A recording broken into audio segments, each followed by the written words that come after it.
16 आमदार तो झाकी है, पुरे 40 बाकी है, मग विधान परिषदेचे 3, अशा ह्या सगळ्यांचं निलंबन केलं जावं अशी मागणी कदाचित जर भविष्यात यांनी केली तर या सरकारचं काही खरं नाही, शिंदे साहेबांचं काही खरं नाही, शिंदे फडणवीस पवार सरकारचं काही खरं नाही, कारण हे सत्तेत राहू शकणार नाही।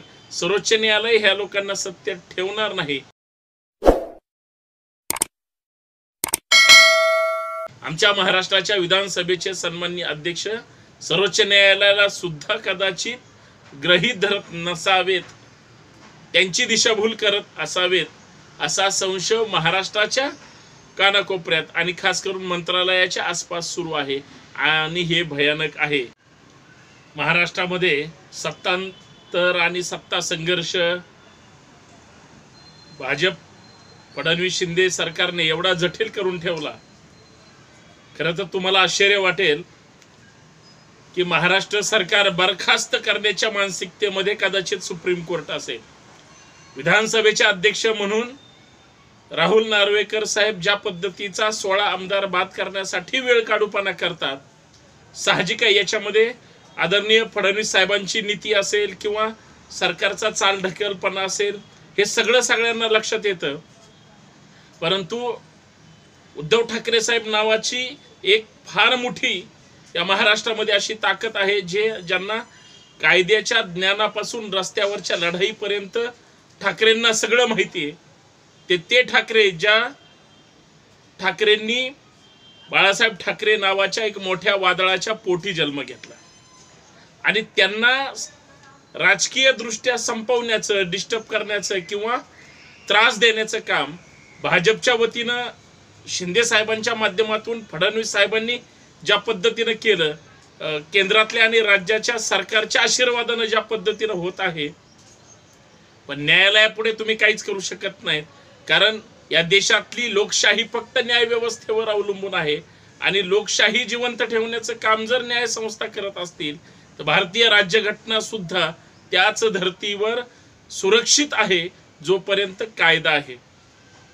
माननीय सर्वोच्च न्यायालयामध्ये आता एक मग ते शिवसेनेचा वाद असो, पक्ष फोडलेला किंवा राष्ट्रवादीचा, दोन्ही केसेस एकत्र करून माननीय सर्वोच्च न्यायालयामध्ये उद्धव ठाकरे आणि त्यांची संपूर्ण यंत्रणा, शरद पवार साहेब आणि त्यांची यंत्रणा, असे दोघं मिळून ज्यावेळेस अजित पवारांच्या विरोधात, एकनाथ शिंदे साहेबांच्या विरोधात ही सगळी माणसं तिकडे गेलेली आहेत, कारण यांनी पक्षद्रोह केलेला आहे।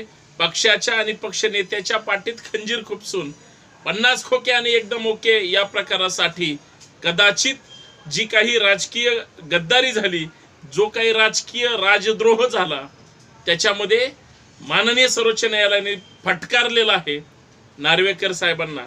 तुम्ही निश्चितच घटनात्मक प्रमुख आहात, तुम्हाला तुमच्या विधिमंडळामध्ये निर्णय घेण्याचा पूर्ण अधिकार आहे, पण उद्धव ठाकरे साहेबांच्या वतीनं सांगण्यात आलं कोर्टामध्ये, जर 1 वर्षावर निवडणुका आल्या असतील आणि प्रत्येक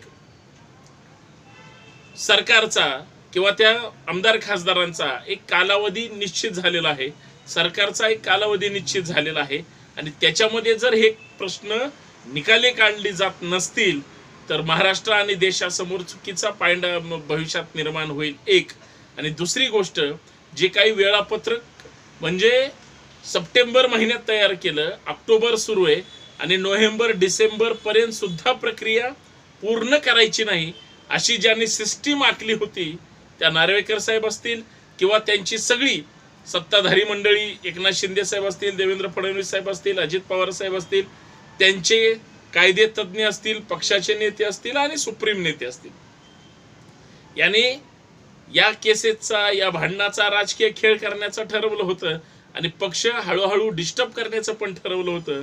सर्वोच्च न्यायालयाने सांगितलं नाही।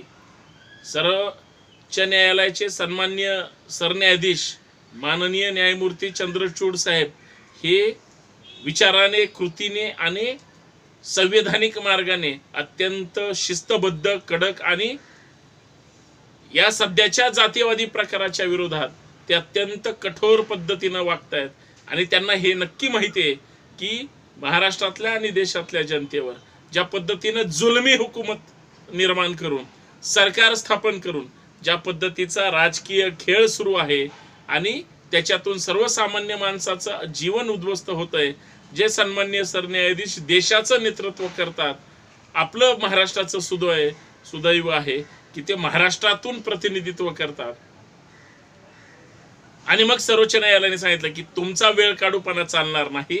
कदाचित जर तुम्हाला निर्णय घेण्यामध्ये उशीर लागत असेल तर आम्हाला हस्तक्षेप करावा लागेल आणि मग निकाल आम्ही सुद्धा देऊ शकतो, जरी तुम्ही घटनात्मक प्रमुख असाल तरी. आता हे नार्वेकर साहेबांनी समजून घेतलं पाहिजे, कारण नार्वेकर साहेब सुद्धा कायद्याचे तज्ज्ञ आहेत असं सभागृहात सांगतात. ते सुद्धा वकील आहेत असं सभागृहात आणि बाहेर सांगतात. मग त्यांना माननीय सर्वोच्च न्यायालयाचा अवमान करण्याची त्या ठिकाणी परवानगी कोणी दिली? या देशामध्ये कायदा जर सर्वोच्च असतील आणि लोकांनी निवडून दिलेले लोकप्रतिनिधी जर कायदे त्या ठिकाणी बनवत असतील, कायदे मंडळ जर त्याच्यावर सक्षमपणे हे करत नसेल, तर या सरकारची लोकशाहीच्या पायउतारीची किंवा कायद्याचा अवमानच करायची अशी जर प्रक्रिया त्यांनी राबवणार असतील, सर्वोच्च न्यायालयाने सांगितलं हे अजिबात चालणार नाही. तुम्हाला 60 दिवसामध्ये, शिंदे साहेबांचं सरकार फक्त 60 दिवसाचं आहे. 60 दिवसामध्ये शिंदे सरकारच्या एकंदरीत जे काही केस पेंडिंग आहेत त्या सगळ्या धोरणांवर तात्काळ त्या ठिकाणी हिअरिंग घेऊन त्याच्यावर सोक्ष लावावा. आणि सगळ्यात पहिल्यांदा 60 दिवसाचं जरी महाराष्ट्रातलं सरकार असलं तरी 16 आमदार जे आहेत विधानसभेचे, ज्यांनी पक्षद्रोह केलेला आहे, पक्षाच्या घटनेच्या विरोधात, पक्षाच्या नियमावली आणि विचारधारेच्या विरोधात, आणि सगळ्यात महत्त्वाचं आपल्या नेतृत्वाच्या विरोधात जो काही दगलबाजपणा केलेला आहे तो मान्य केला जाऊ नये किंवा त्याबद्दल कायदेशीर प्रक्रिया तात्काळ पूर्ण करून त्यांच्यावर अपात्रतेची कारवाई करावी. आता जर सर्वोच्च न्यायालयाचं जरी माननीय नार्वेकर साहेब ऐकत नसतील, कारण मागच्याही प्रक्रियेच्या वेळेस ठाकरे आणि त्यांचे सहकारी गेले, आता परत गेले, आता कोर्टाला नक्की माहीत झालंय तारीख पे काढून कसं तरी 5 वर्ष पूर्ण करायचं, नंतर कुणी याच्यात पडत नाही.